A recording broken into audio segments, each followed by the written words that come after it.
Hello everyone, this is Monalisha Padi. I am a legal intern at Lexis & Company, and I am a third year student of BBA LLB, and I am pursuing it from Bharati Vidyapeeth New Law College, Pune. So today's topic is medical negligence, and the purpose of this video is to create awareness about the topic.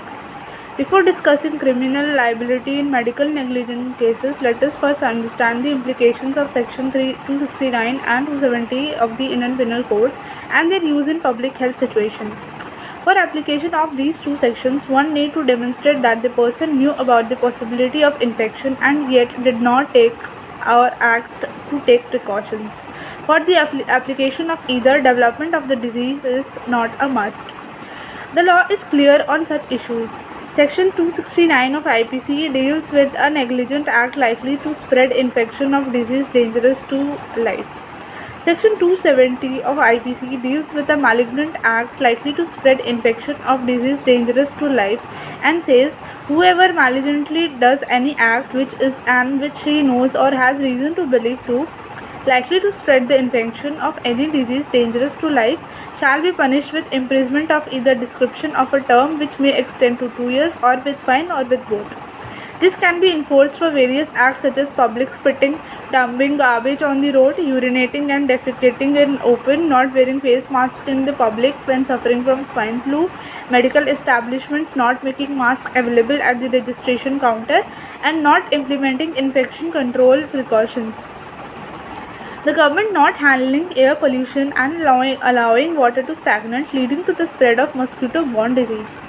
In the case of Dr. Meeru Bhatia Prasad vs. States, Delhi High Court allowed the trial court to go ahead with trial formalities under Section 269 against the doctor on the plea that the needle used in amniocentesis procedure caused infection and the subsequent abortion. Today we know that there is 10% chance of getting hospital-acquired infections, and therefore all precautions must be taken by hospitals. They should have an infection control department, and consent from the patient must include the possibility of acquiring secondary infections.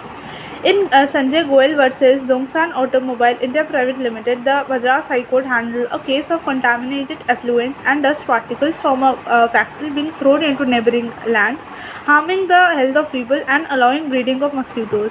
The court said that there was a prima facie case under various offences, including Section 269 of Indian Penal Code.